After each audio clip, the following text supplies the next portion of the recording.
दोस्तों आज हम आप सबके लिए लेके आए हैं केवल 5 मिनट में जुकाम, कफ और खांसी से छुटकारा पाने का ये चमत्कारी घरेलू उपाय।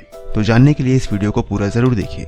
सबसे पहले एक पैन में 1 गिलास पानी लेना है। गैस की फ्लेम को स्लो रखना है। अब इसमें 4 लौंग डाल दीजिए क्योंकि ये सर्दी और जुकाम के लिए बहुत अच्छा होता है। ये जमी हुई कफ को पिघलाता है।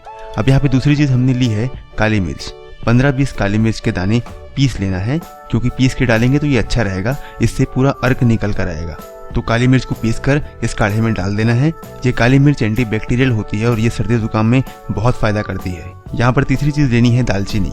दालचीनी की लकड़ी को हम थोड़ा सा ही डालेंगे, आपको यहाँ पर 2-3 लकड़ी ही डालनी है। दालचीनी की लकड़ी सर्दी जुकाम में होने वाले सिर दर्द को पूरी तरह से खत्म कर देगी। चौथी चीज जो आपको लेनी है वो है तुलसी की पत्तियां, क्योंकि तुलसी की पत्तियां एंटीबायोटिक होती हैं और तुलसी की पत्तियां सर्दी जुकाम के बैक्टीरिया को खत्म करती है। इसके बाद आपको डालना है आधा चम्मच अजवाइन। सर्दी जुकाम में सीने और गले में कफ जम जाता है और ये अजवाइन उसको पिघलाकर बाहर निकाल देगी। अब इसमें डालना है 1 चम्मच सौंठ का पाउडर। आप चाहें तो इसकी जगह अदरक का इस्तेमाल भी कर सकते हैं। ये सर्दी जुकाम, बुखार और सर्दी से जो हमारे शरीर में दर्द रहता है वो सारा दर्द खत्म कर देगा।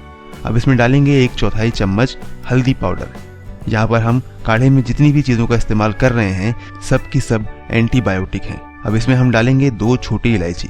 इलायची से आपका बुखार उतरता है। इस इलायची को तोड़ कर डालें। अब इसके बाद हमको डालना है थोड़ा सा गुड़।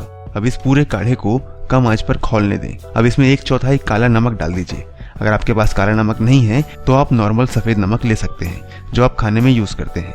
अब आप इस काढ़े को तब तक खौलने दीजिए जब तक कि ये आधा ना हो जाए। मतलब अगर आपने 1 गिलास पानी डाला था तो आधा गिलास होने तक इसको खौलने देना है। तो उसके बाद आप देखेंगे कि ये काढ़ा बनकर तैयार हो गया है। अब इसे किसी बर्तन में छान लीजिए और इसका सेवन करिए।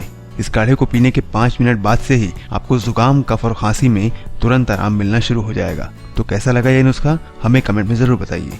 इस वीडियो को अपने दोस्तों के साथ भी बांटिए और हमारे चैनल को अगर आपने सब्सक्राइब नहीं किया है तो सब्सक्राइब कर लीजिए, क्योंकि हम आगे भी आपसे मिलेंगे इसी तरह की कुछ स्वास्थ्य संबंधी घरेलू नुस्खों के साथ।